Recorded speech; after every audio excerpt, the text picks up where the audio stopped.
Hello guys, this is your friend Naruto Nexus 2.0 and we are back with a new fanfic. Which is What If Naruto Got Harem with All Konoha's Kunoichi, Part 1. If enjoy this fanfic please like and share, and now let's start the fanfic. Naruto stood at the sink in the Hokage's private bathroom, staring as the blood on his hands colored the water, it flowed trickling into the white sink. He had been tricked. Tricked by a man he thought was looking out for him, but it was all lying. Mizuki just wanted to steal the forbidden scroll of sealing for some guy named Orochimaru, place the blame on him, and of course have the satisfaction of killing him. Oh, and according to the traitorous Chunin teacher, the one truth among all his lies, was that the reason everyone hated him was because he himself was the nine-tailed fox that killed all those people on the night he was born. Iruka said it was not true, that the fox had only been sealed inside of him. But what difference did any of it make? The fox was still alive, and it was a part of him somehow. And everyone, all the adults anyway, knew about it and left him ignorant. Like it was a huge inside joke. Just a sick joke.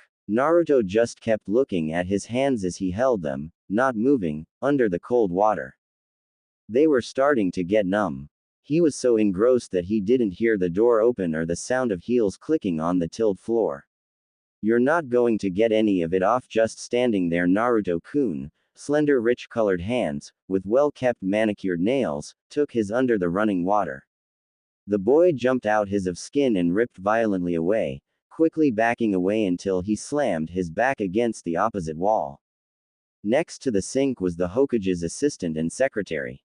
She was stunningly beautiful with silvery white hair done in an attractively messy bun with some bangs framing her face and wore a simple gray jacket, white button-up blouse with a black ribbon pinned across itself as a tie, and a pencil skirt matching the jacket with black heels. The woman had dark skin, much darker than Naruto had ever seen before. He had asked her why her skin was like that when he was much younger. He was too innocent to see that his question might be offensive. She simply smiled and told him she was just born outside of the village. The older, but still very young-looking, woman was always so kind to him, and always let him in the office whenever he wanted to see the old man or kept him company herself when the Hokage was too busy. The woman stared at the young boy. He had a look of pure terror, like she was going to try to kill him on the spot. Probably because that was the exact case just an hour ago. She reasoned thoughtfully, I need to show him that he is safe, or he may never trust anyone again. She slowly stepped toward him. Naruto-kun, you're all right, I'm not going to hurt you, she started. He didn't budge and kept staring at her in fear. It honestly broke her heart and hurt her that he would even think she was a threat. She had always tried to show she was at the very least his friend because the poor boy pretty much had none. It's me, Naruto-kun. You know me, Mabui Oba. You are safe now. He looked at her for a moment longer and slumped a little with his head down, but are you safe? He whispered, almost too low for her to catch it. She however did, and his ridiculous statement shocked her. Naruto, why would you ever? She stopped mid-sentence, realizing what he meant. Right, all that happened, she thought sadly. She was in front of him and awkwardly kneeled down in her tight skirt, trying not to show him something that he most likely was not ready to see. She lifted his chin and looked straight into his blue eyes that were starting to pool with tears. Don't be silly. There is nothing dangerous in this room, not in my eyes. He was a little too old for her to be treating him like a fragile toddler, but she was a mother and she couldn't fight against her maternal instincts when a child needed her. Besides, this wasn't the first time. He wouldn't remember, but they were much closer than he realized. She saw him relax and weakly nod his head, obviously still too much in shock to give a proper thank you. She stood up and took his shoulder, guiding him back to the sink. Let's try this again, and this time with soap and hot water, young man, she playfully scolded, which thankfully earned a small smile from the blonde boy. You should take a shower also, and I'll go get you something to change into so you don't have to walk around covered in all that. His favorite orange and blue suit had a big spray of blood on the chest and arms. It looked like something from a slasher film and was most likely ruined. She went to work scrubbing the now dried blood off of his hands and face. When she was done, she patted his head, caressing the scars shaped like whiskers on his cheek. She learned rubbing them made him relax when he was younger. It was horrible how he got them. Are you going to be okay? Mabui asked. She was worried that he had yet to really process what happened earlier, so she still worried that he might break down again. He gave his best grin. Mabui could easily see through it as the mask he always put on, but she smiled back. His ability to put on a brave face was admirable, if a bit concerning that he was repressing his pain, but it relieved her to see he was still himself. To her, Naruto Uzumaki was truly a remarkable boy, able to face the pain every day so bravely. She should tell her husband, he would no doubt be as proud as she is. The Hokage's secretary then left the restroom to get his new clothes. Since it was late and all the shops were closed, she would have to get something from the Anbu quartermaster office secretly tucked away in the basement. It was only there for the four-man squad that guarded the Hokage at all times. The real warehouse was in the Anbu headquarters, and that would take forever. But it will suffice. In Mabui already had in mind on what to get, but she would ask a friend who was more familiar with the quartermaster's stock. She'll have a lot of fun with this, and I'm sure she can convince Mazu to hand over the cool stuff, she thought with a satisfied nod. Elsewhere in the tower, the Hokage was in his office with Iruka, and both men were doing their best to calm their nerves. While Hiruzen was calming his nerves, Iruka was trying to keep the pain of his various wounds at bay. They did what most shinobi did in both situations. They drank. Both men were taking slow and steady gulps of sake in wooden masu boxes without the shot glasses. The smaller porcelain chocos were just not enough for a night like tonight. So, what now? Iruka finally asked his leader, looking into his drink before taking another gulp. He was more of a beer guy, but that would cut it this time. This whole thing was a complete mess and he blamed himself. He should have known, or at least paid closer attention to Naruto. He had a lot of regrets about the boy. He didn't hate him, nor was he anxious around him anymore. But that came with its own problems. He knew how Naruto saw him, and he was aware of his own feelings, but he couldn't act on them. He was Naruto's teacher, not his father. He had to keep a professional distance. Sure, he blurred the lines a bit, like take him out to ramen, but that was paltry compared to what he could have done for the boy. What he should have done. Iruka knew there was more to it than just poor attention span. Naruto should have been diagnosed with a slew of disorders that would have given Iruka the necessary rights as a teacher to give the blonde more attention when he struggled with his studies. And Naruto for certain had a too much chakra to the point that it could have qualified him for special circumstance and given him a handicap. Iruka had felt it many times. He wouldn't even be trying and would lose control of his chakra. From those times, and how he had chakra control issues for basic clones and illusions, the boy had to have immense reserves to the point of obscene. And that's not counting him being a Jinchuriki. Iruka knew he could have done better, done more. Naruto was not stupid like people thought. He just had a different way of thinking, like how Iruka was more comfortable with basics and test-proven theory or examples from history. But many times Iruka would find himself stunned when Naruto would let his mask slip and he saw the boy's insight and wisdom during their talks at the ramen stand. It was brief and hidden, but it was there if you paid attention. Iruka was pretty sure now that if Naruto had a chance, he does now that he is an official shinobi, that his unique perspective would turn the ninja world on its head. But right now, they had to make sure that this incident is covered up, or else Naruto may have to face serious opposition. The 80-year-old Hokage sighed after taking a gulp of his own sake. First, damage control. We need to make sure that this incident doesn't get out. If anti-demon supporters found out, they'll have a field day. So we'll need to keep the fact that Naruto failed his exam a secret, and that Mizuki did this all on his own and was executed when caught. He said resolutely. The teacher shook his head after taking another sip. That will be difficult, he said. When he failed, the whole class knew from the look on his face as he left my office and started making fun of him. He ran right out of the room after that. Iruka sighed. The Hokage sighed too and started rubbing the bridge of his nose. The booze had not yet helped with his building headache. That will indeed make things harder, he said and took another gulp. But the most important thing is we need to make sure that young Naruto is alright. I can't imagine what he is feeling right now, and we need to make sure he stays calm, the older man said. He trusted and loved the boy he saw as another grandchild, but he was still the Hokage, and had to think about Naruto's seal. Suna was proof enough of what happens when you have a mentally unstable Jinchuriki on your hands. He's terrified, a feminine voice answered. Both men looked to the door, Iruka with some difficulty because he was sitting in an armchair facing the Hokage. They saw the Hokage's assistant walk in. Mabui-chan, how is he? The older man asked soft but ragged. He had made plenty of mistakes as Hokage, thankful most weren't the end of the village. But still, there was a few he could never forgive himself for. Mabui walked over to the liquor cabinet meant for visitors like dignitaries and took out a regular shot glass. She then filled it from the bottle sitting on the desk and one swift motion gulped down the burning liquid. She hissed as she swallowed. She really wasn't a drinker and only went out rarely with girlfriends, but seeing a child the same age as your daughter acting like his world was ending tended to grate on a mother's heart. Especially since she pretty much already cared for him like he was her own. She leaned on the desk, sitting against the edge, next to her boss and poured herself another shot. Like I said, he's scared shitless, she finally responded.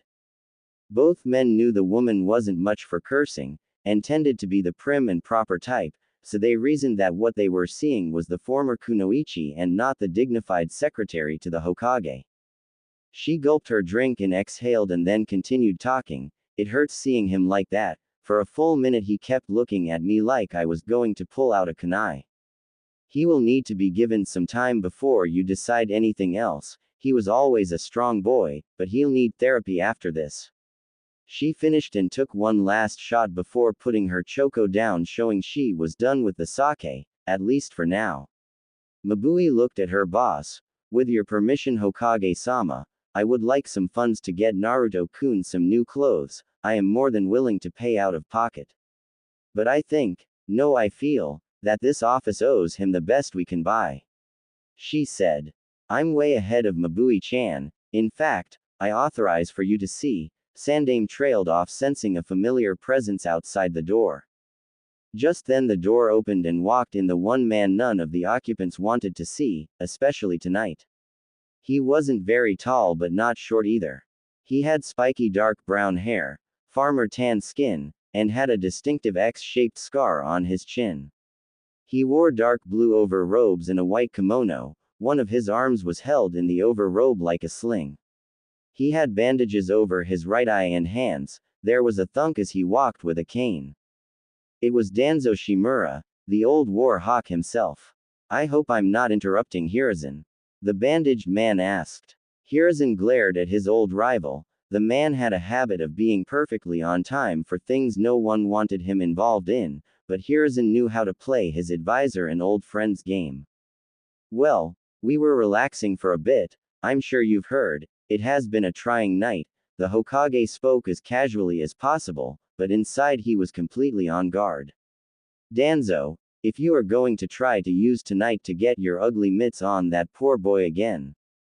Hiruzen was tired of this back and forth, trying keep his old colleague from turning Naruto into his own personal weapon.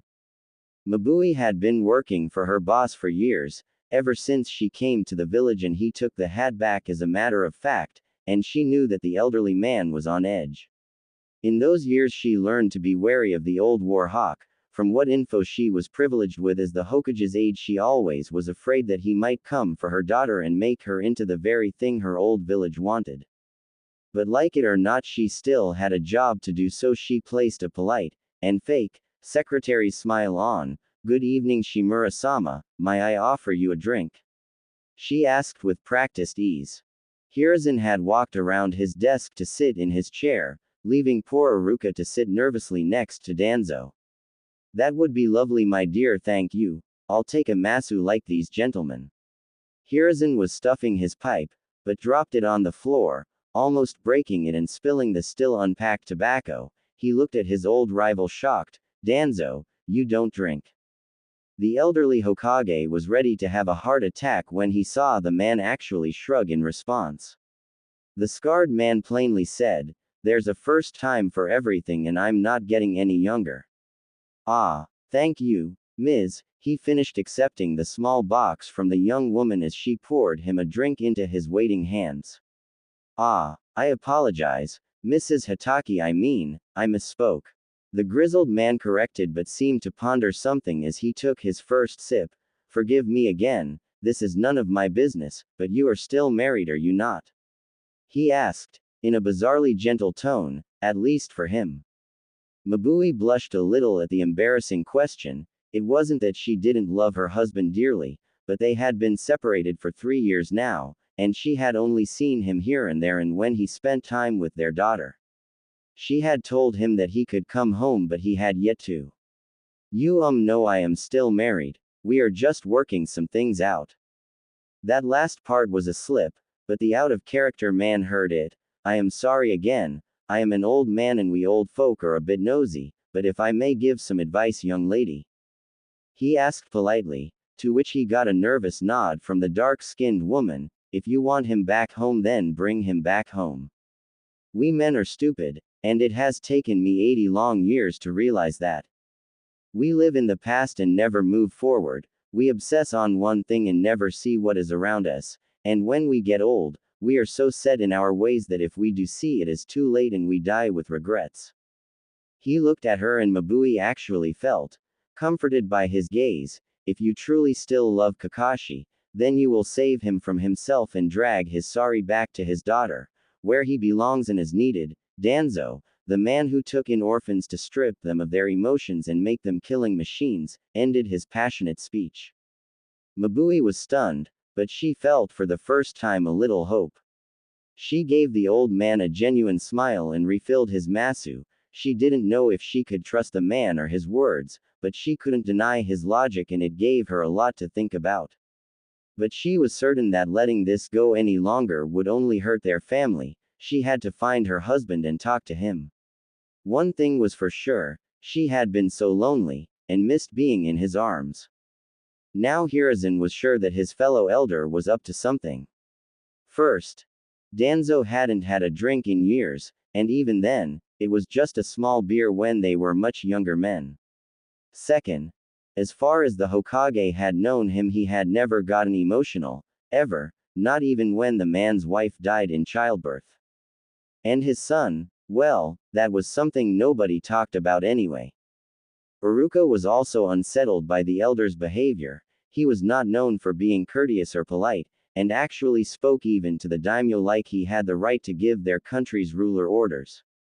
"I hope Enko-chan takes her time with those favors I asked her, and keeps Naruto occupied. I don't know what will happen with this man, but Naruto should stay away for now," Iruka worried. Meanwhile, Naruto was taking his time and was just getting into the shower. He stood in the fairly spacious stall. It even had a bench for the old man. This wasn't the first time he used the Hokage's private bathroom. There was already a very nice soft white bathrobe ready for him when he was done. As he was getting in, something flashed into his eyes. The glint of metal gleaming in the fluorescent lights. It was the official Hittite he received from the Hokage. Naruto had to give Iruka-sensei his back because apparently all plates had a serial numbers on the back for identifying corpses, kinda like dog tags in civilian militaries. Begs the question why it was worn on the forehead when you could easily have your head taken in battle. Certainly not because of the small amount of armor it gives. Why the hell even wear them? It's literally telling other ninja where you're from. Like, hey, look at me. I'm from that village you really hate. Kinda stupid if you think about it. His academy sensei said that he graduated fair and square, and the old man agreed, saying that he will push the paperwork through for the enlistment process, both agreeing that learning the shadow clone jutsu was enough to pass. They said how proud of him they were, and he had earned his right to call himself a ninja through his bravery and service to the village, but Naruto had his doubts. He thought back to how he allegedly earned it. Flashback. Naruto stood stunned, staring at the smiling scarred man. He beaten Mizuki to a pulp with his new clone technique, but he was still alive, still breathing. Iruka had given the headband and Naruto was so overcome with joy he had glomped on the poor injured man and cried tears of happiness. Finally, he was a ninja. Or maybe that was because his favorite teacher didn't hate him for containing the fox, and actually cared about him and respected him. Maybe it was both, who is to say, but it was the best moment in his entire lonely life. And that was when they heard the broken and bruised human trash start chuckling. Ha ha, so what? The human punching bag said, through pain-clenched teeth. So what if one man cares about you? You're still a monster. No one else will ever accept you, he continued and coughed a little at the end, choking on his own blood. Shut it, Mizuki. You have already lost. There is no point in your posturing, Iruka said, firm but tired. His wounds started to get to him. Where the hell are those Anbu? I'm a dead man, Iruka. They're going to execute me for sure, so I might as well get the last laugh, the former teacher's assistant said. The battered traitor was able to sit up, grunting with great agony, but he was able to look at the blonde-haired boy in the blue eye. Do you really think you can be Hokage? Alright, so you're a ninja now. Big whoop, I've been a ninja for years and I never made it past Chunin. I didn't even get to be a full sensei, just a shitty assistant. What makes you think you, an unwanted orphan, can ever be respected enough to become Hokage? Naruto was getting angry now, not knowing that was what the treasonous Chunin wanted. That's not true. The boy growled, but this only got the bastard laughing more. What? The fact you won't be Hokage? Or the fact your parents didn't love you and gladly gave you up as a human sacrifice? At this the boy faltered. He had always wondered why he didn't have parents. He was only told they were dead, but he never knew if they wanted him, if they loved him. Mizuki continued to chuckle even more, seeing that his words were hitting home. Besides Iruka, who else cares about you? Does anyone at all? He goaded. Naruto had an answer. There is. There's Hokage Gigi, the nice people at Ichiraku Ramen Bar, my classmates, and Sakura-chan, and, he fumbled a bit which had the Chunin traitor grinning. That's it. That's all you got. Pathetic. Mizuki shook his head, acting like he pitied the boy. Face it's Naruto, you got no one. I admit the old man has a soft spot for you, but he's ancient. How much longer do you think he has? A year maybe. Less. He's going to finally croak someday and then you got one less person, don't you? And no more protection either. If the villagers don't run you out, they will certainly kill you. And those ramen slingers. So, what? What does some 2-bit cook and his piece of daughter matter? They don't. He looked at Naruto and saw he was getting what he wanted. Naruto was shaking. Angry, hurt, sad, and very confused. A voice in his head kept telling him not to listen, to stay calm, that Mizuki was not worth it. But it was so hard to remain calm. The burning anger he felt in his very being was taking over his mind. It was like years of pain was demanding for blood, demanding that Naruto rip Mizuki apart with his bare hands. However, he didn't move and kept listening. Your classmates. Now that's just delusional. They couldn't give two shits if you were dead. You're a nobody. The man got his most deranged and sinister grin yet, and your precious Sakura-chan. Naruto's eyes flew open wide. He stared at the ground, as a cold feeling started to consume his heart. She will never love you. She only has eyes for her Sasuke-kun. He sneered. No. Shut up. The boy forced out, trying to not hear the rest. And you now what? He'll need help to rebuild his clan eventually, so he'll take your precious Sakura-chan to his bed in her like the good little she is.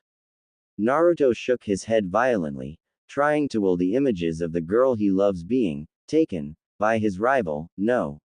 Stop it. Shut up. The boy kept saying, and she'll love it too. Mizuki went on with glee. She'll be begging for more and moaning in ecstasy as he heard to his heart's content.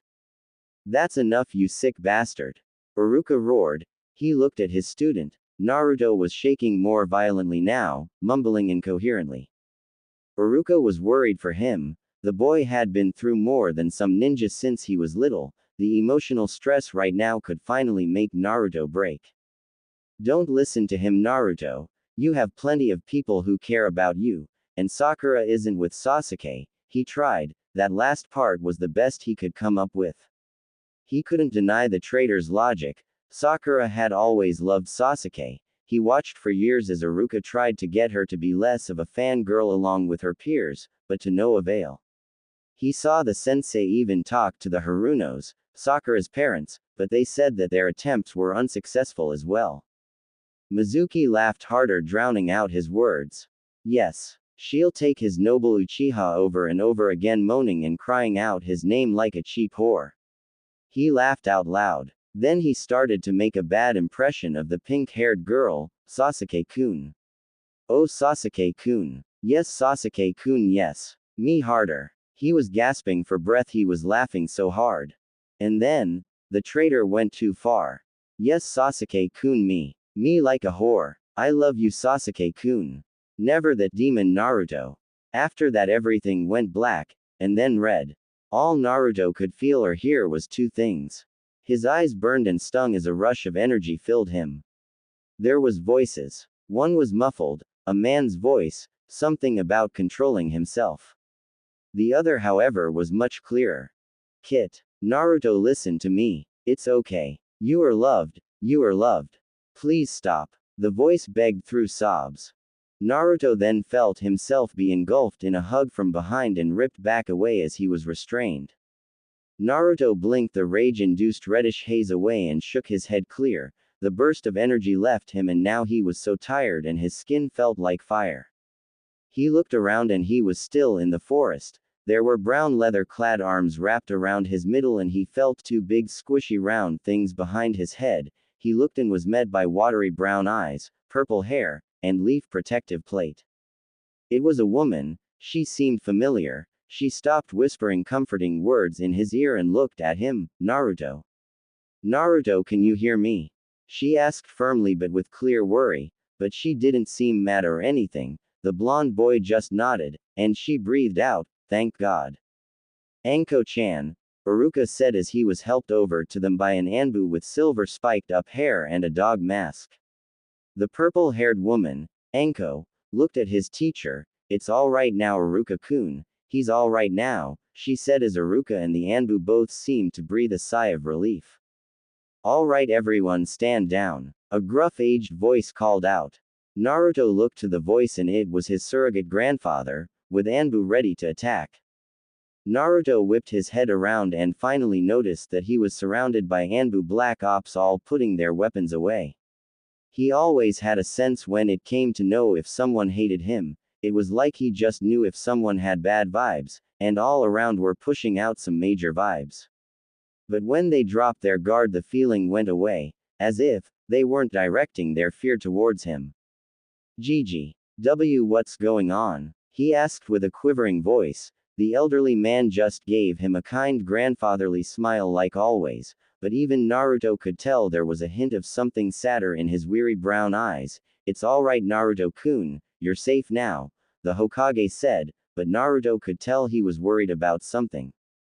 Naruto. The woman said to get his attention. He looked at her. Her face was calm and gentle. How about you give me that kunai, she asked. Naruto was confused and looked at his hand.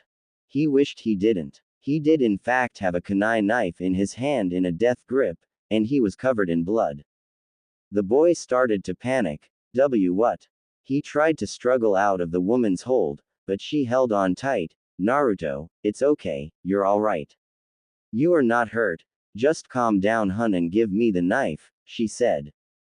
But Naruto didn't listen. What's going on? He shouted. He finally got out of the strange purple-haired woman's hold and scrambled away from everyone. He looked at all the adults with wide scared eyes. Naruto, just come over here to me and Anko-chan.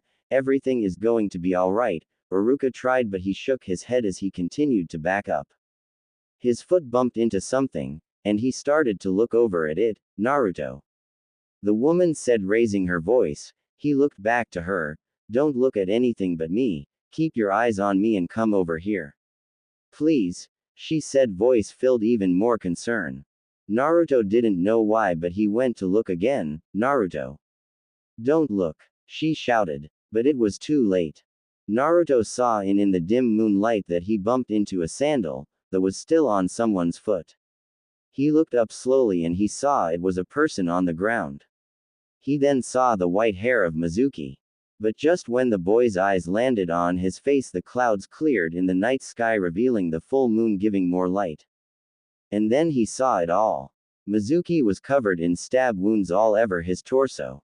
His eyes were still open, filled with terror, and his mouth in an unheard scream. His face was mutilated with 5 long gashes, and his throat had a large gaping wound, as if it was ripped out by an animal. He looked at all the blood he was covered in, the metallic taste on his tongue, and it all clicked. Mizuki was dead, and he killed him.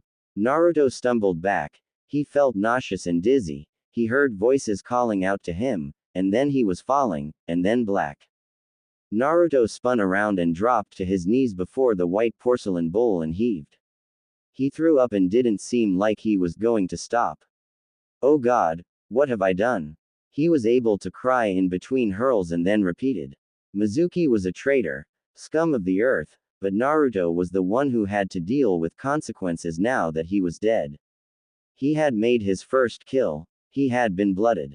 The door opened with a slam and swiftly someone kneeled next to him by the toilet and rubbed his robbed back. Shish, it's okay. Just let it out, she said. It was not Mabui Oba, but the voice was still familiar. He seemed to calm down. Just breath, hun. Breath slowly, the woman said as Naruto sobbed a little. Now that he had purged all he could, she got up and flushed the toilet and then went to the sink. Naruto sat on the floor staring the white marble tile. A pair of feet came into view. They had the standard issue ninja sandals on. Hey, the woman said, and Naruto looked up. Before him was a woman about early 20s. She had shin armor that went up to her knees, an orange-brown mini skirt wrapped around and held with a buckle, and a belt with 2 bands on one side over a pair of fishnet armor shorts. Naruto had the decency to blush when he noticed that she was only wearing mesh armor. While not see-through, it was still really sheer and tight. It didn't leave much to the imagination, especially since you could see the full curvature of her ample D-cup. To top it all, she wore a brown leather trench coat. But when Naruto saw her face though, specifically her hair, that was when he recognized the woman. She had a smirking face. She actually was very pretty in a tomboy kind of way. She had purple shaggy hair held up in a fanned-out ponytail. It was the woman from earlier. Here, rinse your mouth out, she said, handing him a paper cup of water. She then got a very pretty smile. And afterwards you may go back to ogling my tits, she said, batting her eyes. Naruto really turned red. I wasn't. I'm not a pervert. He sputtered, protesting, and then angrily rinsed out his mouth and spat in the toilet before standing up to face the woman. I'm not saying you are. As long as you don't say something or try to play grab, then I have no problem with it. Everyone looks. It's only natural, especially at your age. If anyone says they are uncomfortable or having a private moment, that is when you are supposed to stop, she said with all honesty. Naruto looked at her tentatively. Then, why do the girls in my class always beat me up when they think I'm being a pervert? He asked, curious. His face never understood that. He would say Sakura looked pretty on any given day, but she would always call him a pervert and punch him. The woman sighed. There's a lot of reasons. Dumb parents, growing up civilian, etc. Really, it just boils down to society. Those girls are just following the crowd, being fed a bunch of conformist bullshit about what is proper.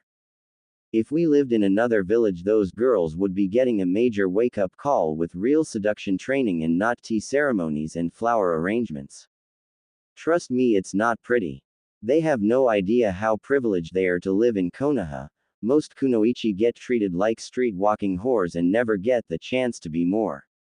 To be real warriors. She then smiled at him. But there is nothing wrong with a healthy, as long as you don't force anyone into doing things they don't want or like, or don't place your personal tastes above others and say they are wrong for liking it the way they like it. Then you will be fine hun and can look at all the tits you want. Hell legally you're an adult now. I could you and take your virginity right here right now if the mood struck me, she said, finishing with a cheesy grin. Naruto's eyebrows rose to his hairline. Really? He asked innocently, with not so innocent thoughts racing through his mind. She gave him a smile that made his heart flutter. Why? You wanna? She asked, getting close to him with a seductive smile. Naruto gulped and weighed his options. The part that was a hormonal 13-year-old boy won out. Yes, he answered. Her smile got devilish. Well then, can't say you aren't bad looking. I could look into those blues for hours, she said, taking his face in her calloused, yet still soft, warm hands with slender fingers. She got really close, as if to kiss him. Naruto closed his eyes, the lids fluttering shut. But then she just kissed his nose and backed away, chuckling. Sorry, but I already got a boyfriend, so no nookie from me, cutie. She then laughed even harder at his reaction. It was that face Ibiki would make when Anko was able to get a lie past the master interrogator. Naruto couldn't believe it. Was he just pranked? Him, Naruto Uzumaki, the Hidden Leaf's prince of pranks, had been hoisted by his own petard. This was unacceptable. By the way, my name is Anko Mitarashi, not Mitarashi-san or any of that shit. And no Anko-chan, because only my lover can call me that. So, you can just call me Anko, for now, she said, but he still was pouting. Anko rolled her eyes. Men were such sulking babies. She grabbed the back of his head and yanked his face toward her.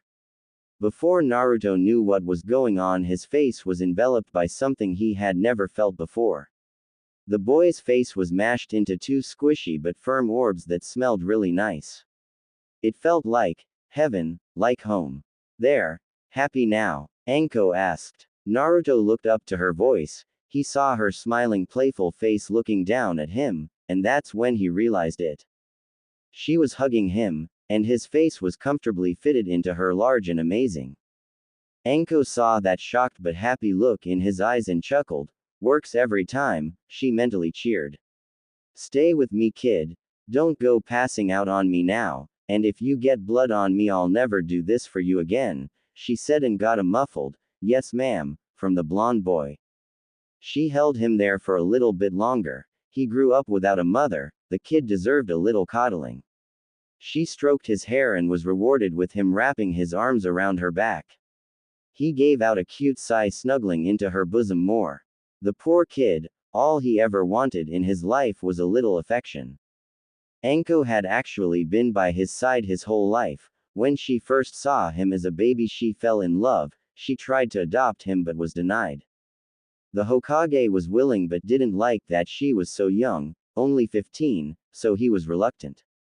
Some assholes on the council, civilians, said she couldn't be trusted and would pit the demon against them.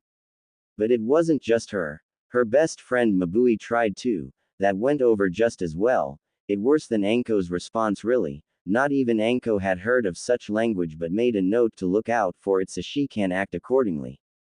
Which would usually involve someone having something bitten off by one of her serpentine friends. There was rumor that even the late matriarch of the Uchiha clan tried to adopt him in secret. She didn't really know how true it was, but she had seen the woman watching him as he slept in the hospital or played at the park. Anko couldn't look into it though, as another rumor that the same woman was trying to file for divorce became more popular, which was then overshadowed by the clan being wiped out. Either way, as far as Anko knew, somebody always came up with an excuse as to why whoever asked could not adopt Naruto Uzumaki. Eventually a decree was made that Naruto could not be adopted because he was a Jinchuriki and thus belonged to the village. The Sandaime assured Anko that everything would be all right. They couldn't claim he was not human, so he still had rights. He was placed in the orphanage where they would take care of him. Still, Anko would not be deterred. With her desperation to protect her little blonde, she flew through the special Jonin test. She now had the authority to protect him and end anyone that tried to harm him. The Hokage even offered her a spot in Anbu, under the mask of hubby, and be assigned as the little boy's personal bodyguard. She, along with Inu and Karasu, watched over him, Too bad about Karasu though, he didn't deserve to have that kind of burden, even if his clan was planning a coup. Purging them all was a bit much. But with her new assignment she kept watch over Naruto from the shadows. In respect for her friend she asked Neko to look out for Karasu's little brother. According to the sword aficionado though, Karasu may have overdone it trying to get his little brother to hate him. Anko had seen the boy a few times and that seemed to be the case. Anko was very familiar with that particular glint in the boy's eyes. Neko was still in charge of watching the last of Karasu's clan, soon to be relieved now that he was a genin. Maybe Anko should talk to the woman and see if she noticed too, and that maybe they should talk to the Hokage about it. But that was another time. Right now Anko was only concerned about her favorite blonde, what it was like to be hated and to grow up alone. The snake mistress didn't know what happened with the orphanage. As far as she knew, the caretakers didn't hate him and treated him well, but as an Anbu she still had to take crucial assignments when called upon, and hubby had special skills that were needed. After an undercover mission that took 2 years to complete, Anko went to check on Naruto at the orphanage, but he wasn't there. She asked Inu, but he no longer was Anbu, having been reassigned back to Jonin because his daughter entered the academy. It was a strange policy, something about being available to train one's offspring. When Anko realized Naruto wasn't where he was supposed to be, she went into a panic and searched the whole village in a frenzy. She would sometimes overhear bigots whispering jokes about having a fox hunt, and the woman feared the worst. Finally she had found him sleeping inside a dumpster. When Anko looked him over to her horror, Naruto was on the verge of death. He was filthy and covered in infected wounds. If it wasn't for his quiet sobbing in his sleep, she would have thought him already dead. There was no signs of attack, but it was clear Naruto had been on his own and without proper care for a long time. She picked him up and tried to get him to the hospital, but it was late at night and there was only one nurse on duty. The bitch looked at him with a sneer and gave some bullshit about Anko not being Naruto's mother or legal guardian, so the hospital couldn't accept him. Anko was furious and would pay the nurse a visit later, but she had to make sure Naruto survived. She went to one of the few people that she could trust. Mabui. They had met when the former Kunoichi came to the village. The villagers were wary of her, so Anko felt a kindred spirit. Naruto was looked after as best as the women could. The sight was beyond horrid. He wasn't just injured, he was sick from exposure and eating garbage for God knows how long. It made Anko sick at the sight of the purposeful neglect. How could an entire village see a child in need on the street and just walk on by? Exclamation mark. He had at least a dozen poisons attacking his systems due to various infections and rotten food. There was even some evidence of rat poison. The fox's enhanced healing was the only thing keeping him alive, but he was weak and the open sores were infected and not healing properly. Not to mention he was malnourished, making him smaller than an 8-year-old should be. Mabui then remembered someone who could help. Mabui took over a woman's job as the Hokage's secretary so she could be a stay-at-home mom. Her name was Kabuki, or something. The woman was also part of the emergency civilian nurses corps back in the Third War. The blonde woman apparently didn't hate the boy. She wasn't exactly at ease around him, but at least knew better from her time in the war, although even she was appalled by the sight and her feelings changed quickly. The three women worked tirelessly for days trying to bring poor little Naruto back from the brink and eventually got him stable enough so he could heal. Naruto stayed with Mabui and Kakashi for 2 months as he recovered. Kakashi was beside himself. She understood he felt guilty and responsible, but Anko felt there was a deeper reason. She never found out what it was though. Their efforts were found out eventually though. The elders got word and ordered that he be placed in a special secure location, aka a cage underground where he would be tormented and never be treated like a human being again. The Sandaime emancipated Naruto on the spot, so that no one could touch him, and furnished him an apartment that was out of the way in the warehouse district. Thankfully, Naruto got better, and the Hokage was able to invoke the future Shinobi Act for him. If any orphan or civilian child wished to be a ninja, They would be given a scholarship as long as any veteran ninja was willing to be a sponsor so that the school could have someone act in place of a parent if needed regarding anything that involved the school, such as pay for books and other needs. So of course Anko took up the sponsorship. This also meant she got copies of Naruto's report cards. However, every time she got one, she wanted to go down to the academy and give them a piece of her mind, but she refrained and kept her distance.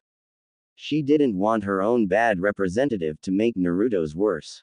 She did find other ways, of course, as some unfortunate souls learned. Anko and Mabui, as well as the Ichirakus, helped Naruto as best and quietly as they could over the years. For instance, it was hard to get him to eat right. Ayame tried to get him to eat more veggies. But he had a phobia of what was in his food and didn't trust anything from the grocers, only eating at the ramen bar or pre-packaged and sealed meals. Ayame had the bright idea of hiding extra vegetables by adding raw juice to the menu and getting him to love the stuff. She also laced his food with herbal compounds and other supplements and vitamins. At least then he would get what he needed. Still though, those 2 years of neglect took its toll. They all hoped he would get some much-needed height during puberty if not sooner. But it wasn't all bad. Thanks to Anko sponsoring Naruto, that was how she met her Iruka-kun. She secretly got into his face one day, thinking he was like the other teachers sabotaging Naruto. The man had to have known Naruto needed extra help but did nothing. To her shock he stood up to her, not something many men had the balls to do, which had totaled up none before the Chunin teacher came along. He admitted he wasn't sure about the boy at first, but he would not shirk his responsibilities. They would have more run-ins later. Iruka suggested getting Naruto tested but nothing came of it. Anko was afraid that if word got out that the Jinchuriki was unstable or defective then someone could use the information against Naruto. Anko watched as Iruka became close to the Naruto. One time Iruka even saved Naruto from foreign shinobi, having been tricked by classmates to go into a hostile zone hoping he would die.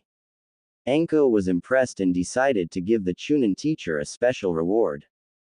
That night Anko found out that Iruka Yumino was, well, he was her type and more, let's just say.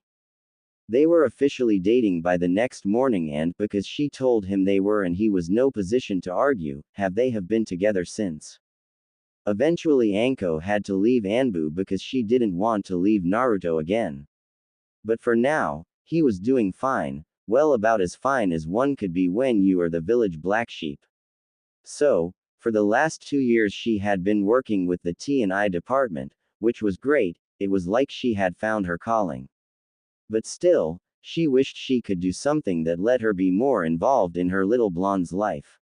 As far as Naruto knew, this was the first time they had ever met.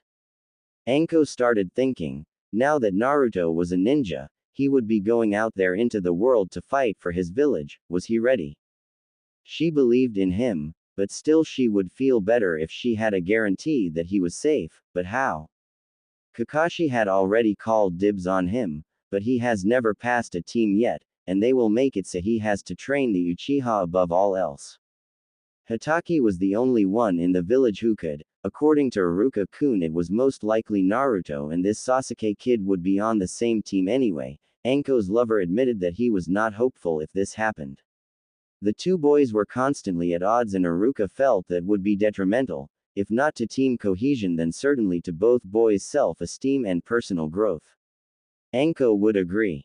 Many ninja believed that rivalry made ninja stronger. Anko did not. She hated the concept that beating the crap out of a comrade made you stronger. It just felt all too familiar. There had to be a way. She thought for a few moments as she held the Uzumaki, until she got an idea. It was going to step on a few toes, and there was no guarantee she could pull it off, but she had pulled more impossible miracles out of her. No, really, she had pulled a miracle out of her once thanks to a special device that doubled as a grenade. She mentally chuckled. Don't worry, Naruto-chan, I'll make sure you are the best ninja this damn village has ever seen, and their worst nightmare. I promise, when I'm done, they'll be begging for you to take the hat. She vowed. Anko, had left after Naruto's little freakout was over. She left so he can have some privacy and finally take his shower. And no, he didn't take care of any needs. As attractive as Anko was, and how amazing it was to get to second base, after a hug like that he was more grateful for the attention than needy. When he got out of the shower, he remembered that he was still waiting for his new clothes, so he read one of the magazines. It was a restroom for an old man after all.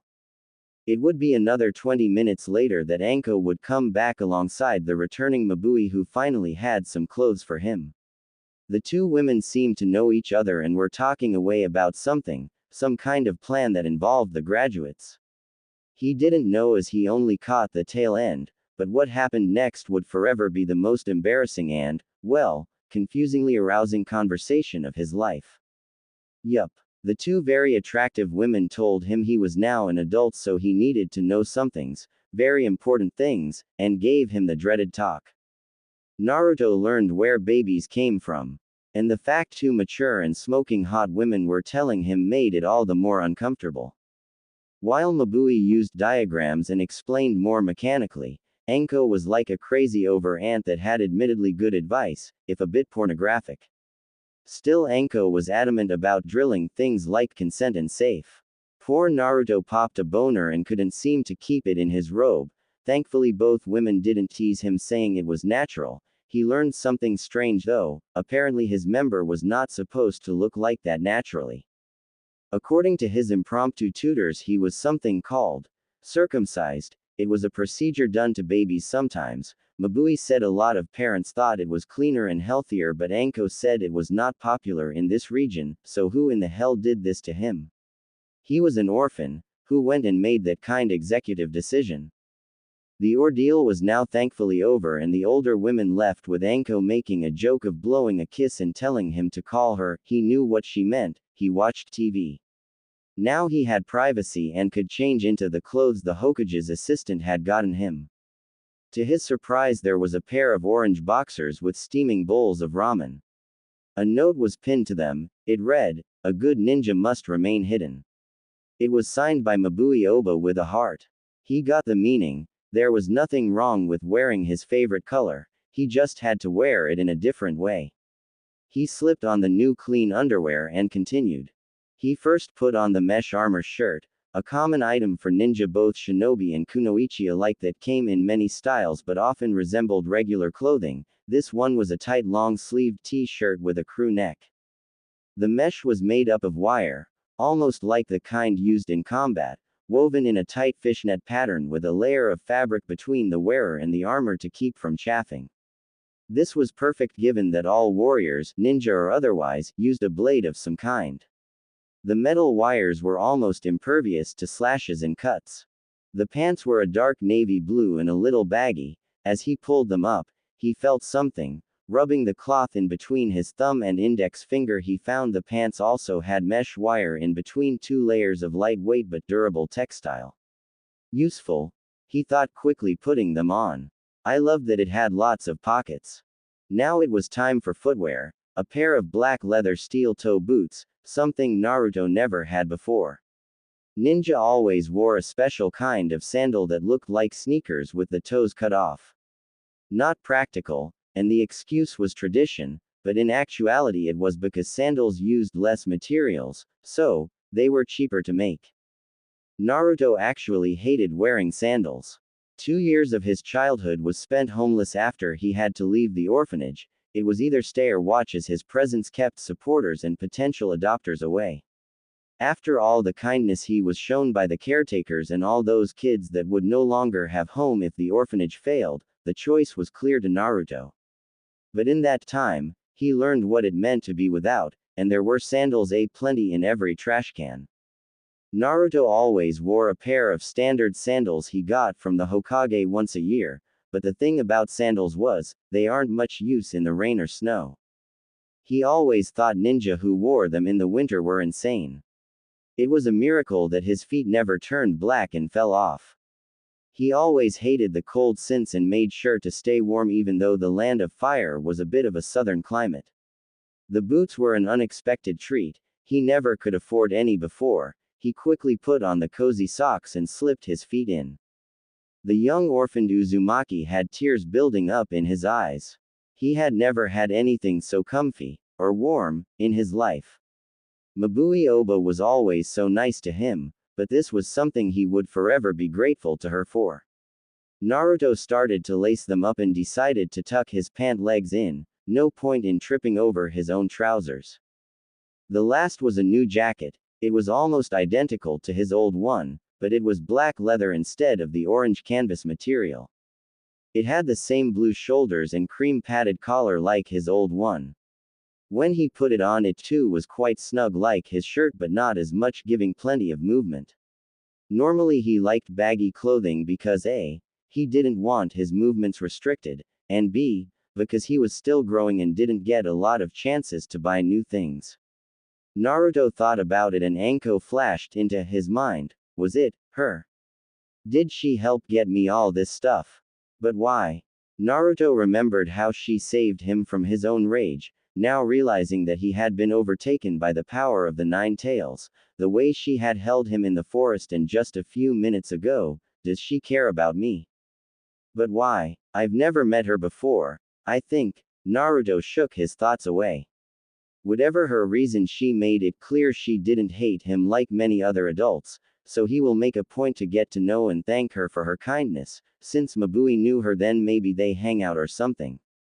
So, taking page from his, hopefully, new friend, Naruto left the jacket open.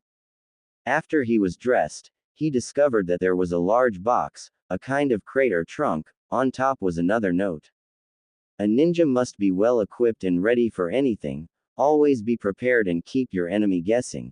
It wasn't signed by the Hokage or his secretary and he didn't recognize the handwriting. The only indicator of who may have wrote it was a little drawing of a cute little snake winking at assumed it was Anko. When his face was pressed into her lady pillows, so nice, he noticed she was wearing a necklace of snake's fang, meaning she must like snakes. Makes sense to me, he thought. Naruto opened the crate and saw his new equipment. It started with pair of navy blue fingerless gloves with armored plating on the of the hand. He really liked the gloves and wondered how he could use the armor. He may have had great grades, but that didn't mean he didn't listen. Iruka taught that they must protect his hands because that was the first an enemy ninja would strike for that part to prevent you from make hand signs. Naruto also noted that it was Mizuki who taught his class, quote, cut off theirs before they cut off yours. For Naruto still didn't like that he killed, but, enjoy hell, asshole, he thought. Naruto shook the dark thought away and looked through the trunk more. He picked up a very nice leather belt, thick and durable, guaranteed to last a lifetime, with leg straps added on. The buckles seemed to snap together rather than looped, and there appeared to be brackets of some kind. Naruto looked at the tag and saw a picture of the same belt, but the buckle was. Naruto smiled and got his new headband. He unsnapped the plate from the cloth and onto the brackets. Now that's how you wear it, the boy thought, pleased as he started putting the belt on. He was not completely sure about the leg parts because the upper strap was looped around his upper thigh, right next his crotch and right under each butt cheek, with the lower loop just above his knees. But once he put it on, the young blonde found it to be not as bad as he thought, a bit unnecessarily flattering, but not uncomfortable. It certain made the bagginess of the pants less noticeable in tandem with shin-high laced-up boots. Then he started to attach the various pouches. And again, he was pleasantly surprised that the nice women had put a lot of thought and effort. This was definitely not standard equipment. There was a 2 hard cases covered in a padded other shell, a scroll about the size of his arm, and 1 flat pouch that had to be a holster of some kind. The belt and its accessories had to be top of the line as the material and design was far more advanced than the traditional hip pouches. He opened them up and smiled brightly, feeling like he could cry again. In the utility cases were various ninja supplies and tools, stuff he never could get on his own, and thus part of why he did so terribly in the academy, aside from other reasons. One was a first aid kit with medical supplies. When he took stock of it, he found everything he would need from minor injuries and illnesses to a few vials of antidote for different bites and poisons, and a suture kit. He was by no means a medic, but he never quite could trust the hospital, so he taught himself how to handle his own wounds when in a pinch, which was often, so he got a lot of practice. He attached that one to his left hip, and despite its cubical shape, it didn't bulge out awkwardly. The other case was a surplus of brand new kunai and shuriken, and of much better quality than what he had. Naruto was honestly surprised. He wasn't of that you could different kinds of kunai. The new blades were flatter and didn't have as much weight. They were black like all kunai, but instead of polished they a soft matte finish. Naruto spun and twirled the knife, test the weight, and found that it was really good, and the lighter weight made the blade practically glide around his fingers. There was other things like shuriken. He would have to get used to those, or else he might cut himself. They were also flat, seeming like they were stamped out of solid steel and sharpened to razor's edge. Standard shuriken were thinner and with only the point being sharp. This was so a ninja could hold more than one in a hand. There was a few spools of ninja wire and a thick stack of paper bombs, two items Naruto was familiar with. They were a prankster best tools after all. The whiskered Mark boy had never been able to get new tools and equipment because the local Ninja Mart, a popular chain store that spanned all nations and served ninja with all kinds of needs, even with its fixed cooperate prices, was much too expensive, plus the civilian employees were never keen on him being there. It got worse when he tried to buy from a private seller. Konoha, like any other, had few select merchants that were allowed travel privileges. They traveled all over, so they got many unique ninja items that weren't normally found locally. Unfortunately, they were also all civilian. They wouldn't even let him near their stalls, and shoo him away. So, with no desire to make himself a bigger target of hatred and force the issue, Naruto had come to sneak into the training grounds and collect anything he could find. Some things were in fairly good shape and only needed a good sharpening. It appalled him how wasteful ninja could be. But that was like one or two tools Naruto could find. The rest he had to reforge himself. The basement furnace of the abandoned apartment building he lived in could be used as a rudimentary forge. It made his apartment too hot though. Naruto placed the case on his right hip opposite of his first aid kit. He looked to the smaller flat case, and upon inspection it did appear to be a holster of a kind, as it was open at the top. He placed 5 kunai in one slot and 10 shuriken in the other, along with a few slips of the explosives and a length of wire wrapped around 2 specially designed hooks. Looking at his new setup, he reasoned it was supposed to go on the extra straps around his legs. At the bottom of the crate was 2 black boxes, one bigger and one smaller. He picked the smaller up and opened it. Inside was some kind of device. It had a more traditional kunai attached to a cable. Inside the lid was a small diagram with instructions. Hidden kunai mechanism, the whiskered blonde read out loud. From what he could gather, it was to be worn up his sleeve, and where with a flick of his wrist the knife would shoot out and into his hand. Naruto took his right arm out the sleeve of his new jacket. Once in place, he tested it out. Sure enough, with a flick of his wrist the blade shot into his hand. He fumbled a little but got it pretty quickly after few more tries. Now this is really cool, he thought. The young genin had read that there was always new tools being made. He was an avid reader of the ever-popular magazine Ninja and Tools. It had articles on latest ninja gear and weapons. Maybe I can make something, Naruto idly thought, and why not? He may have not been the brightest, but he was handy. Naruto took out the longer box. It was a bit heavier than the other one, and the cardboard was dusty and old-looking. It must have been in storage for a long time, he thought. This one had a full letter, and this one he recognized as the Sandame's handwriting. This is a very special blade. They were only made once at the start of the Third War by our village. This was the last ever made. I found it one day and had been saving it just for you. I know you will make good use of it. It conducts chakra and creates a longer blade made of pure chakra, but be careful using it. Your unsteady control is a result of having such high reserves, and there is no telling what you can produce. I would advise testing it in a proper training ground first. If you need help, don't hesitate to ask. I may know just the man who can help. Naruto frowned. He wasn't mad at his Gigi, rather a little irritated remembering the academy. He knew perfectly well that his poor control was caused by having obscene reserves, but did anyone care? Nope. Naruto shook his head and opened the box. Inside was a sheathed dagger. Even after so many years in storage, it looked brand new. The leather sheath was still supple. Naruto pulled out the blade and marveled at it. Her could tell it was finely made. The sharp double edge shined in the fluorescent light, the hilt had the sigil of the leaf, and the grip felt just right. Naruto attached the blade to his right leg. He was right-handed but could use his left hand defensively quite well, and this way he can hold his dagger and with one hand throw his kunai and shuriken with the other. Now for that scroll, he thought. It was pretty big, it was the length of his forearm and only just a bit thicker. There was 2 clip hooks on either side of the dowel, so it had to go on his lower back.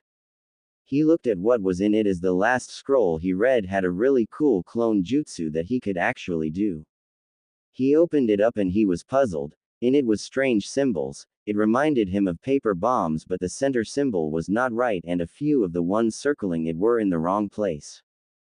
The truth was Naruto couldn't read or write very well. In the orphanage he was taught basic kanji, but having to leave his first home and no teacher in the early years of the academy was willing to help, he never learned properly. By the time he had gotten to Iruka class for his final training he didn't bother, mostly because if the rest of the kids found he would be taunted more than ever, so Naruto did his best to make do, but it was still a crippling condition sometimes. As for this kind of weird calligraphy, he thinks Naruto thinks seen it a few times. He didn't know what it meant, but for some reason it felt like he understood it even he couldn't read it. There was one last sticky note, now with handwriting he did not recognize, that said, to activate seal add chakra. There was no moniker. He just shrugged and did what it said. It took him a bit because his control was shit and had trouble keeping a little bit of chakra in his finger. It would either fizzle out or flare to the point he was afraid of burning the scroll. Finally, he got the right amount and there was a puff of smoke. It nearly gave him heart attack and he squealed like a baby pig. When the smoke cleared, the seal was gone. In its place was a backpack. When Naruto looked inside, it was backed with camping gear and the like. It was practically a full survival kit. It had a fair amount of rope, a hatchet, a multi-tool, a bed-roll and sleeping bag, and various odds and ends that could fit in the mid-sized, rugged pack. He would still need to pack food and clothes, but it had plenty of room for all that, and was nonetheless a very much appreciated. There was also a book and a scroll that said Beginner Fuinjutsu. Inside the book was blank white paper and came with a calligraphy brush and ink stone with a solid bar of ink. He opened the jutsu scroll. After reading the introduction as best he could, he was delighted, realizing it was a school of jutsu that sounded really cool. Fuinjutsu could be used for seals of all kinds of things. And it was discipline that required huge amounts of chakra like his own. And there were plenty of pictures of examples that he could just copy, so poor reading skills would be problem. It was perfect for him. He placed the pack back into the seal and with another puff it disappeared. So cool. Naruto looked at himself all dressed and geared up and he liked it. He liked it a lot. Again, it was a lot snugger than he normally wore his clothes, but he had to admit it was nice seeing his hard work on display. The new fit was nice actually, like it was all made just for him, but still will take some getting used to as he unconsciously tugged at the crew neck of his armored shirt. At least the pants and jacket weren't restricting his movements. However, with his jacket open you can see his abs. Well, okay, he was a prepubescent boy, so he didn't have a six-pack, but it was defiantly toned. Wait until all the girls in class see me like this. Hell, even Ino would at least notice. I may have my heart set on Sakura-chan, but I'm not blind. He thoughtfully mused. Naruto shook his head, chuckling at his thoughts. What the hell was going on his head? Oh well, he'll get a lot of attention at team placements, that was for sure. Danzo had been talking for the last hour straight. Hiruzen had never heard his old teammate speak that much in one sitting, and what he was talking about. All his dirty dealings and everything incriminating he had ever committed. From his involvement with Orochimaru's inhuman experiments, the knowledge he held back that there was an Uchiha controlling the Kyuubi, what he did to himself and what was really in his right eye and his right arm, to confessing that he never dissolved root as ordered, Mabui and Iruka were no better.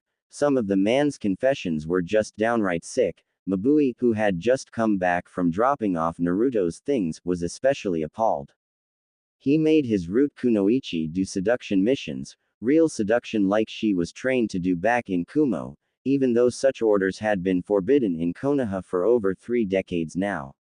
The Leaf just didn't want their Kunoichi to have such a reputation. It ended up being smart because they got a lot of requests for body doubles for princesses, debutante nobles, daughters of wealthy merchants, and etc. It had become a very lucrative niche. Anko was sitting as calmly as she could, restraining from feeding the old buzzard to one of her snake friends. Danzo had mentioned what he would have done if Naruto was left in his custody. It all hit a little too close to home. Most of her memories under Orochimaru were gone, but somehow, she still remembered how he pushed her to nearly breaking. It was like a feeling more than memory, but she knew somehow it was true. The Hokage cleared his throat, getting everyone's attention. Mabui, Iruka, Anko, would you three please step outside? I wish to speak to Elder Danzo. Alone. His tone was calm but deadly, that brokered no room for argument. Not that the two Jonin and the Chunin teacher would. They didn't want to stay and get caught in the crossfire, although Anko may just send a really big snake if she felt her Hokage needed backup. So, they quietly but quickly made for the exit, each giving a bow as they left. Iruka and Anko went to get coffee from the Jonin lounge downstairs, while Mabui decided to call her daughter and make sure she was okay. The door shut, and then all hell broke loose. The room was filled with an aura of killing intent, so intense it could make the Kyuubi choke under its spiritual pressure, and it all came crashing down on the War Hawk in an instant. Hiruzen Sarutobi had only been this furious once. It was the time when Anko told him how she had found a battered and deathly sick little Naruto. He was so mad at his village he almost went on a rampage that would have made his volatile Kunoichi student proud. To hell with his position. It took his aide and all 4 of his personal guard 2 hours to calm him down, but eventually they did, not before creating Training Ground 23. A barren, desolate waste of land with nothing but giant sharp rocks. But now his old rival, friend, and teammate had just confessed to not only undermining his authority and every move he ever made, but was the cause to nearly every one of his greatest failures. For years he blamed himself for the actions of his treasonous student, and here was Danzo Shimura revealing that he was the one behind it all. Danzo just stared at his old rival in utter shame. He needed to confess. He couldn't move on with his life carrying these sins in his heart. Hiruzen, my old friend, please, calm down. He tried to say, struggling to speak. Calm down. Calm down. What the Danzo? What? How am I to? Grr. What the hell is the meaning of this? The Sandaime was going ape shit, no pun intended. How was he supposed to receive this information? Was the old War Hawk lying? Is this a ploy for another one of his schemes?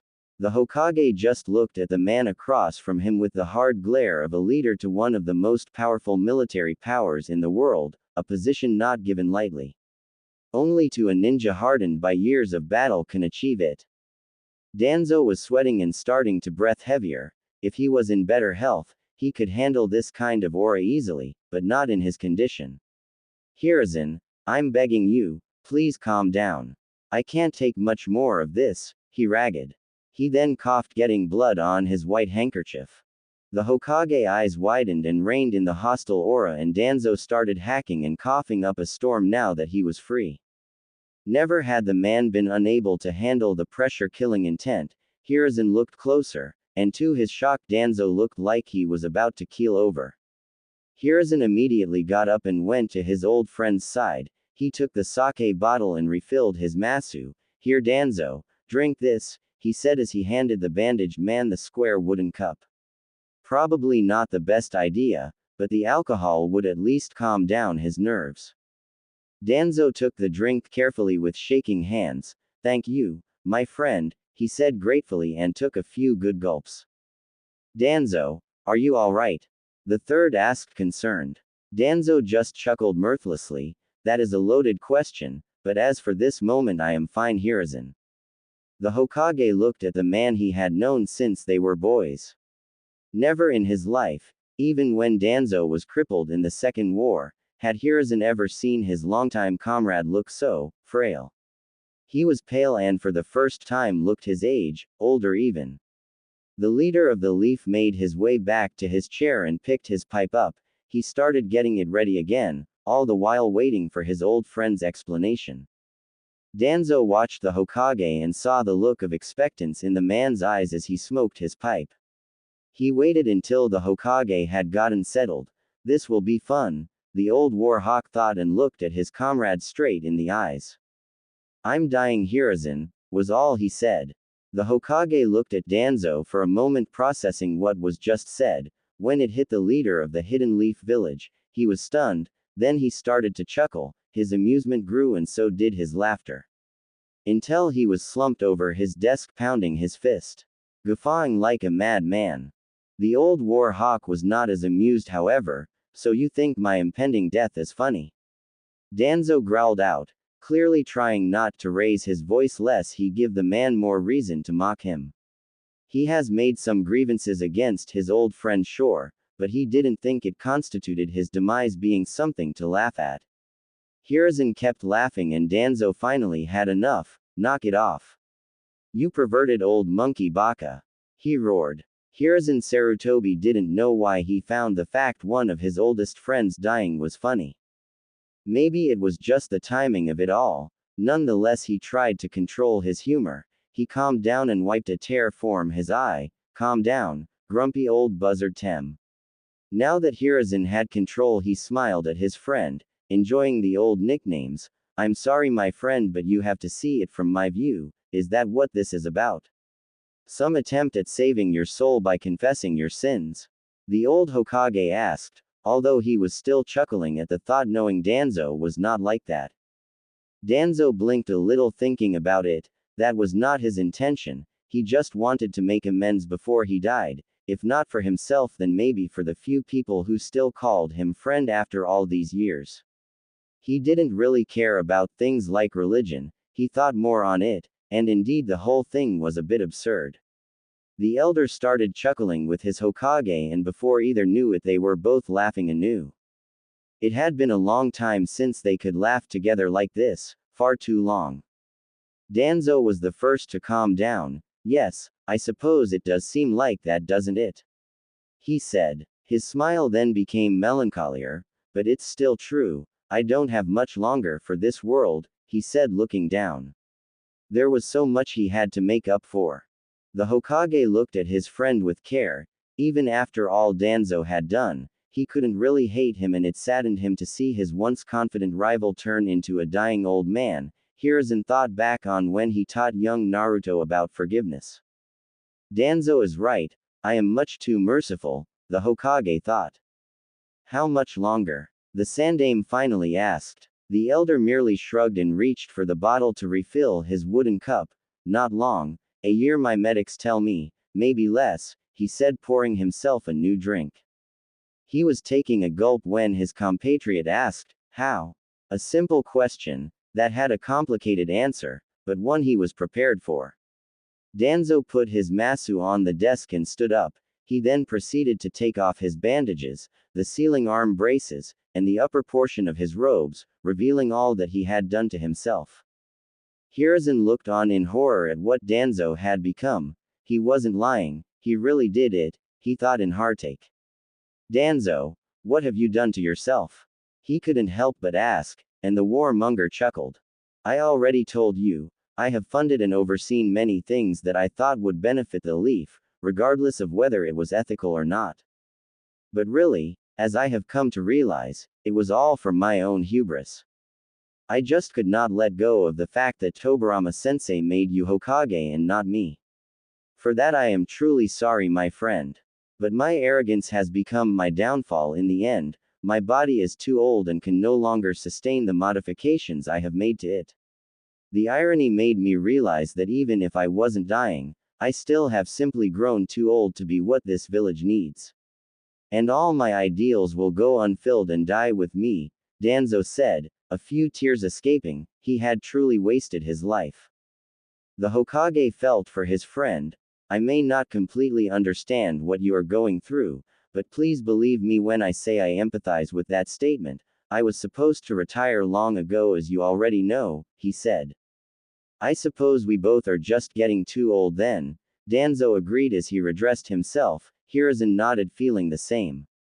That is why Hashirama-sensei spoke of the will of fire. I taught my son it's like shogi. The future is the king and we must protect the king. We must keep the fire burning. If we are to fight, we must do it for something more than just attaining more to power to keep fighting. And to his satisfaction, Danzo nodded. I agree, I see that now, he said.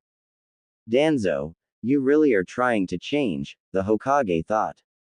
Once done, Danzo remained standing looking into his friend's eyes, but that is not why I am here, Hokage-sama, he spoke professionally. The man behind the desk looked at him for a moment and then sighed. So, you are here because of Naruto, he simply said. Yes, but do not worry, my friend, I am not here to try and take him. You were right, he deserved a chance as the Yondaime wished, Danzo admitted. The Hokage snorted, unamused. A chance, yes, but chances were fleeting and didn't always mean a person had the opportunity to use them. Then what is it? Hiruzen asked.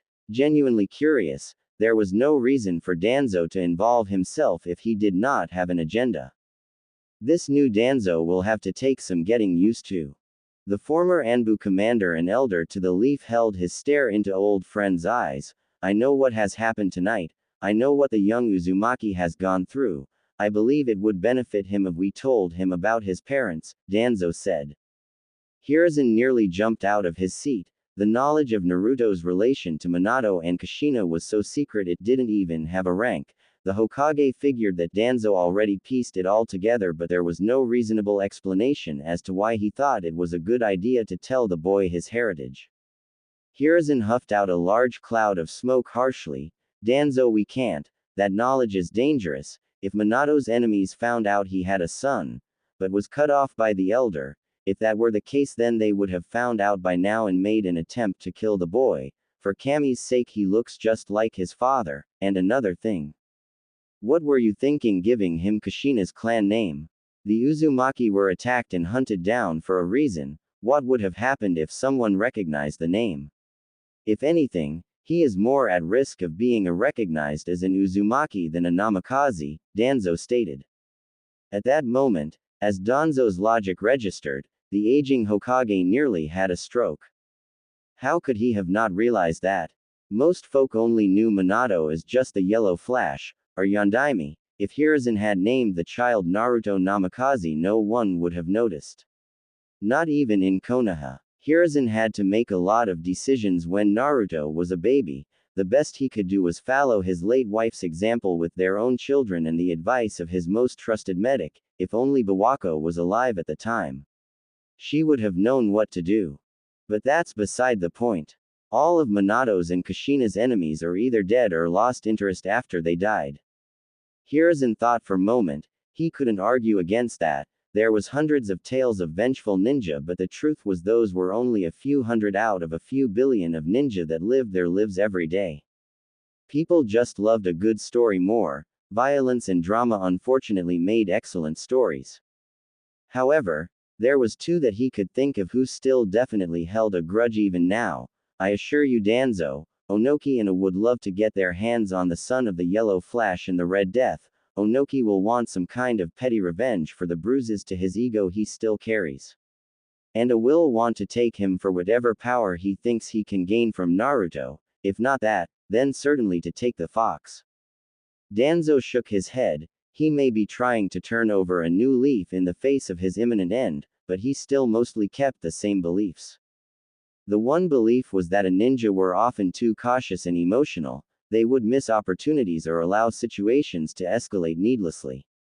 Hiruzen was more of a student to Hashirama than Tobirama.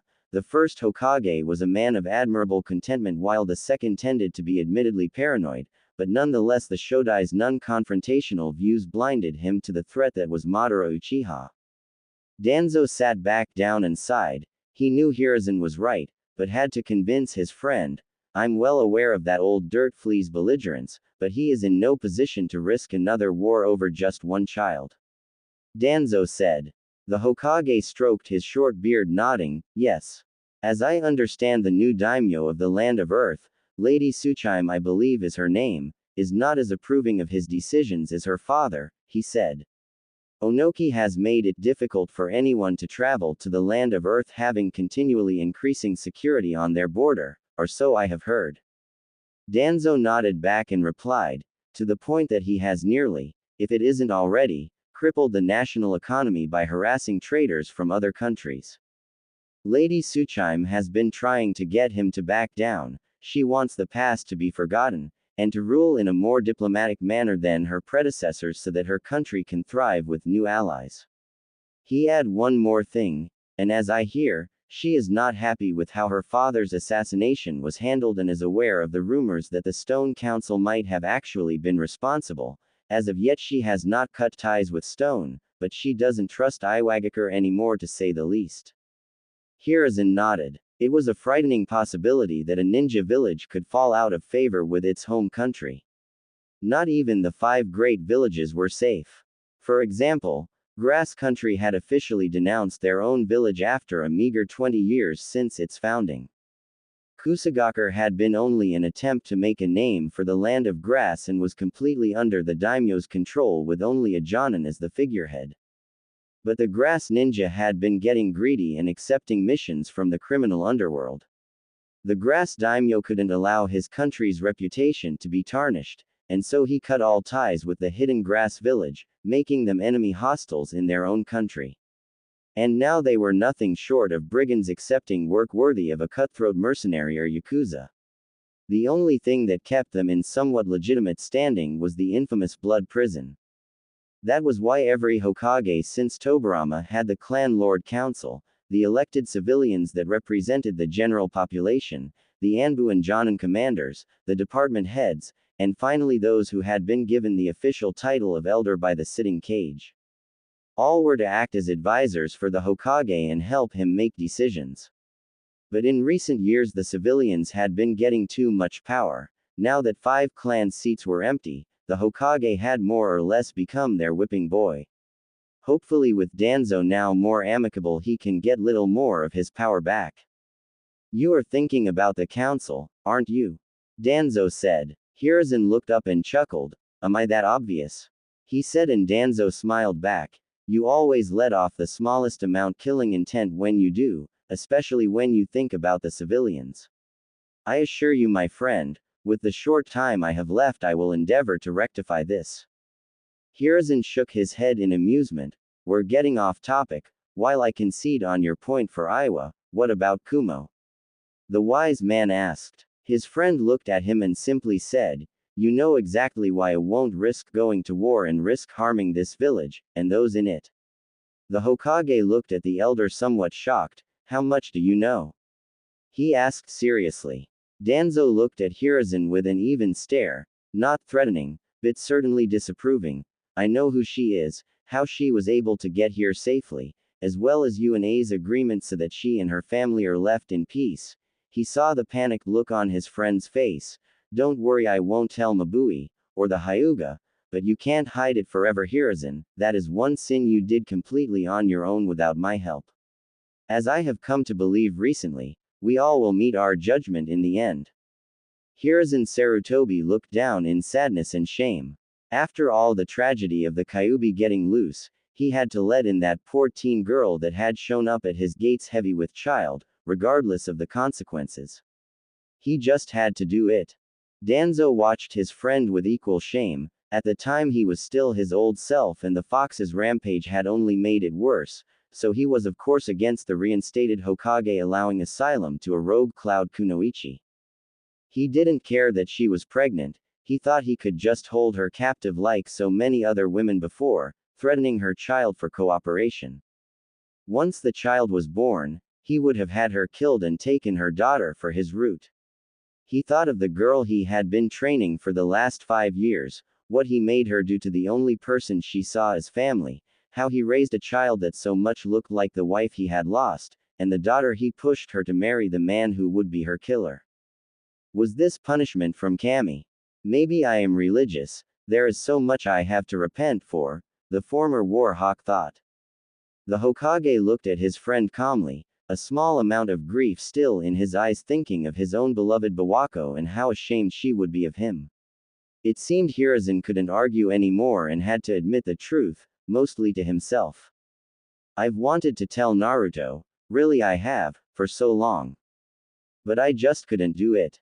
Every time he asked, excuses would just fly out of my mouth. It's just, every time the subject came up, I became terrified. You know how Naruto is, if he found out he would just brag for attention, and if the villagers heard that the demon was claiming to be the son of their hero, that would only make his situation worse. Not to mention, as I said before, you never know who's listening, Hiruzen said. But really, what I feared the most is that if he knew who his father was, with how this village treats him, it would only breed resentment. To the people here, and me. The Hokage sighed as the truth finally came out. Yeah, I was scared he would hate me. When did you plan to tell him exactly? About everything, Danzo asked in curiosity. The boy's parent was a bit tricky, he had to agree, but he never understood why Naruto was never told of his burden. Pretty much all Jinchuriki knew from the beginning of what they are and the responsibility they had. It just didn't make sense to give someone a paper bomb and not tell them what it was and why they had it. Now was it. I had planned to tell him when he was more grown up, like 18, or if he had gone up in the ranks well enough and made Jonin or maybe Chunin, the Hokage replied. The old war hawk looked at his equally old friend. Danzo had a particular face on, the kind of face that said, "You are a dumbass."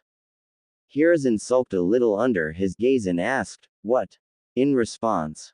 "What he says," Danzo said, rolling his visible eye and looked at his old friend in disappointment. "Hiruzen, I'm trying to change here and give your way of thinking a shot before I die, but that right there has to be the most stupid thing I have ever heard from your mouth to date. You can't be serious." Even I understand the amount of damage waiting that long could do to the young man emotionally. He really should have been told about his burden the day he started the academy. You can't really think you can go that long and not tell him. He basically has a ticking time bomb tattooed to his stomach. We both inspected that seal with Jiraiya and we all know it is meant to help him absorb the fox's chakra better than Lady Mito or Kushina ever did. What would happen if he had finally tapped into it without knowing? Oh wait, he already did just few hours ago and killed a man. Mizuki was no loss, but we got lucky that he was able to calm down. We both know what happens when a Jinchuriki is not in control. That berserk human sandstorm Rasa made himself is a good example, and don't give me that shit. You were trying to protect him. The only person you were protecting was yourself. I mean, the boy adores you. If you had just explained to him about his parents and the Kyuubi, I believe he would not only keep his mouth shut but benefit from the knowledge. And that is why I am here tonight. I have a plan that could not only spare Naruto any more grief but give him the needed drive to be the Hokage his father was. No, even more. Danzo ended his rant. He had to catch his breath as his illness showing again. Hiruzen looked at his old friend like the man had just pissed on his desk. "Geez, Danzo, tell me how you really feel," he finally said, pouting like a child. "Well, Minato was a fine candidate for successor. I'll admit I was wrong about your former student, but you should have found a replacement a long time ago. Look at you, you're as much on death's door as I am, you shriveled up old monkey." Danzo jabbed one last time, which earned an angry tick mark and twitchy eyebrow from said monkey. "Thank you," Hiruzen said dryly, and Danzo smirked in victory. Hiruzen sighed and thought about what his friend said. There was no doubt, the man was right. The thing was, he was always right. He may suggest things that were not the Sarutobi's style, but that didn't mean his opinions and insights were wrong. That's why Hiruzen never locked the man up for ordering Itachi to purge his own clan behind his back. "Fine. You want me to say I up? Well, I up. Okay. If you really think that you have a better idea, then let's do it." Hiruzen gave in. It felt a little too easily, but Danzo for the first time in his life showed a great amount of trust and honesty, so the Hokage owed his old comrade the benefit of the doubt at the very least. Danzo curtly nodded satisfied, who knew that being a nice guy got you what you wanted. Good, but I think we are missing a few people. He got up and walked to the door and opened it quickly. A body fell on the ground. Gah. The purple-haired woman yelped, landing flat on her face. It was Enko, who had been trying to listen through the door. Ow, she grumbled, rubbing her nose.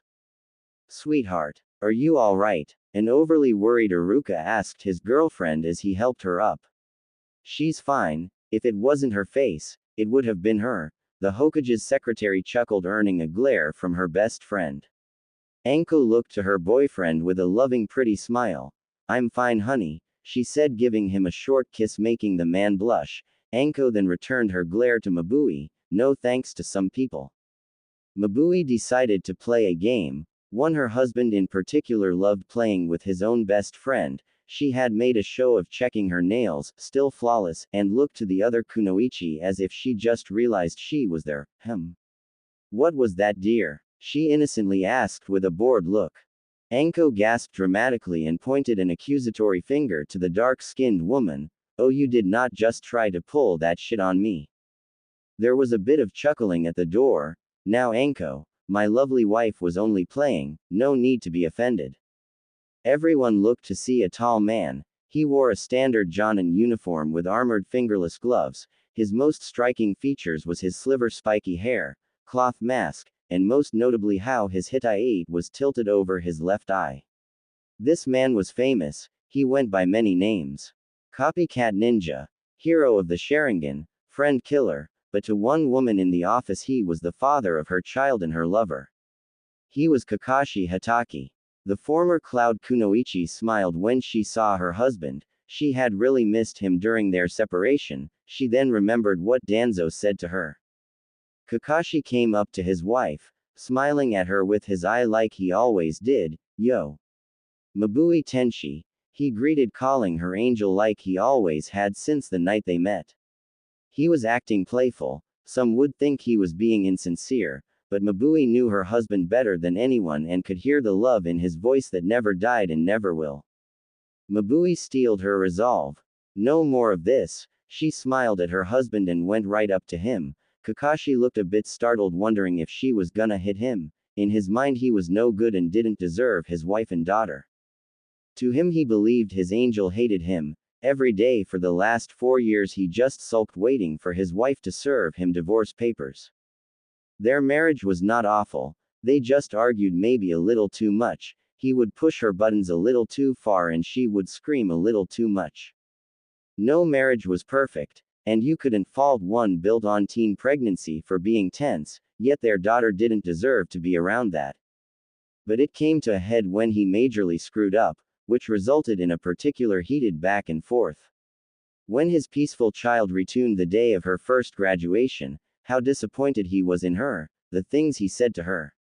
His wife didn't like what he said, even though he had been saying it all his life and their marriage. It didn't matter, it all just proved he was the worst. He was just too broken to be the man his family needed, at least that was what Kakashi thought. Mabui, he started to say depressively, but was stopped when his wife shushed him, placing a finger on his masked lips.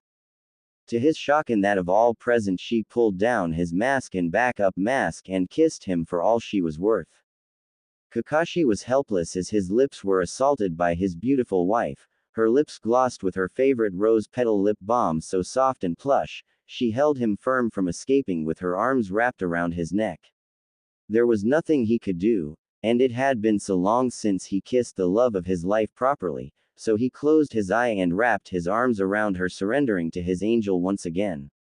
When Mabui was done, she pulled away to look at his handsome face and almost giggled at how dazed he looked. Kakashi, my love, please come home, she pleaded. The man looked at her and went to that infuriating lazy look he did when he didn't want to deal with something. He sighed and shook. You were right to kick me out. I was, but his wife stopped him in his tracks when she shouted, stop it. The man winced at her tone and she calmed her anger but kept her gaze on him firm, letting Kakashi know that his wife wanted him to be quiet and smartly did just that.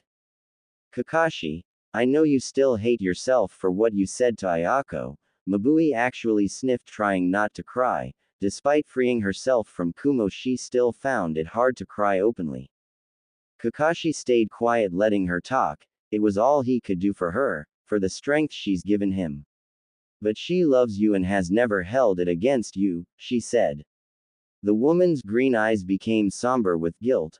I'm not one to throw stones either. I didn't want her to go through what I did in Kumo, but I'm also scared. Scared of what can happen, whom she might run into out there. Mabui looked down, trying not to think about if her daughter ever ran into a cloud ninja in the field. Or worse, her grandfather. Kakashi looked at his wife with a small, crooked smile. Now who is hating themselves? Tenchi, she loves you more than anything. I know she understands. She's always been so smart and mature for her age. I'm sure she understands. She's her mother's daughter after all. Mabui smiled and pecked his lips again. And you are her hero, and she still only wants nothing more than to be just like you. She doesn't need you to keep your distance. She needs you. She needs her father. Honestly, I'm at my wit's end with that girl and I need help. And I need you too. I'm tired of waking up in the morning and you're not there by my side. I hate coming home and you're not there to hold me and call me angel. She looked discreetly to their audience and got close to his ear and whispered, and I'm just gonna be blunt. I don't know about you, but I can't do it alone anymore. It was never good in the first place and it's not going to get any better, not without you. Kakashi blushed hard at her confession, also looking discreetly. Anko of course had a big Cheshire grin that was a little too knowing. But his wife was right. He needed to feel his wife's warmth again, even his favorite books was becoming tedious. However, something she said caught him. What happened to Ayako-chan? What's wrong? He asked with fatherly concern. Mabui sighed. I'm not entirely sure really. She won't talk to me like she used to, all she does is train. She's so standoffish, always with a chip on her shoulder. She has no friends. Well, maybe that girl from the florist and the Hyuga girl, but she isn't letting anyone near her. I know we taught her to be self-reliant and confidant, but it's like she walks around the village with a back off sign around her neck. And she's a very strong kunoichi, but she has no team. Everyone I try to find her just ends in disaster. Recently she just refuses to join on principle that she is better off without a squad. Kakashi, she has re-graduated twice. She keeps passing with flying colors at the academy only to end up right back. The last time she actually tried to sacrifice her teammate to win the test, the boys were in the hospital covered in lashes. The woman sighed. Kakashi groaned, not liking what he was hearing. It was worse than he feared. The girl apparently had no value in camaraderie and was all about her career. He knew he shouldn't fly off the handle the first time, but he just wanted her to value friendship and teamwork, but it appeared that it only had the opposite effect. It reminded him of someone. Gods, she just liked me when I was her age by the sound of it, he said, pinching the bridge of his nose. I was by the book and arrogant. Some of it was my father, some from being all that prodigy nonsense, he trailed off. Mabui looked apprehensive and Kakashi noticed. What? He asked fearfully. Ayako-chan is a prodigy too. She should have graduated early like you, but with her antisocial behavior keeping her away from anyone and never joining a team. Kakashi sighed. His daughter always reminded him of his wife, but she was also really too much like him in some ways. He was about to pull his mask up, but then instead he smiled and kissed his wife again, short and sweet but filled with all his love, and maybe a little tongue. He looked at his wife as she smiled at him, a bit dazed herself. Alright, I'll come home. Pakun and the others are kinda getting sick of being cramped up in that studio anyway, he chuckled. Mabui giggled.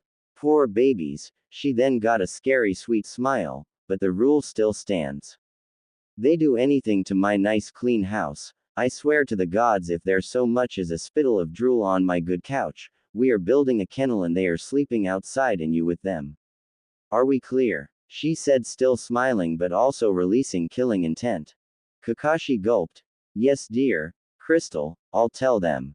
Good. Danzo cleared his throat, gaining everyone's attention. He was standing in his usual spot next his Hokage, acting in his capacity as elder and advisor. Not typical was the little upturn of the corner of his mouth. It's good to see that you took my advice, Mrs. Hataki, but that is not the reason why I called Kakashi-san. We have matters to discuss concerning young Naruto and what to do from here. Kakashi, not as aware of the elder's desire to change as the others, he only knew the Danzo that tried to manipulate him using his young family, extorting him to assassinate the very Hokage the War Hawk was standing next to. So, Kakashi was still suspicious of Danzo and was about to start making something of it, but his wife whispered into his ear and he relaxed. The Hokage decided to get the discussion going. Please, everyone have a seat, he spoke with authority. Anko, I'm sure Iruka-san is still sore from his wounds. Why don't you two take the couch so he can lie down? Mabui offered as she was already getting the chair's position so her and her husband can discuss comfortably with all present. Anko and Iruka nodded in thanks. Anko sat first and placed Iruka's head in her lap. Babe, you want me to do something about the pain? I can summon Kani-chan for you, she asked. Iruka nodded and Anko summoned one of her snakes. A beautiful green snake only 2 feet long appeared and looked to her mistress. How may I help, mistress? She hissed. Iruka-kun is her.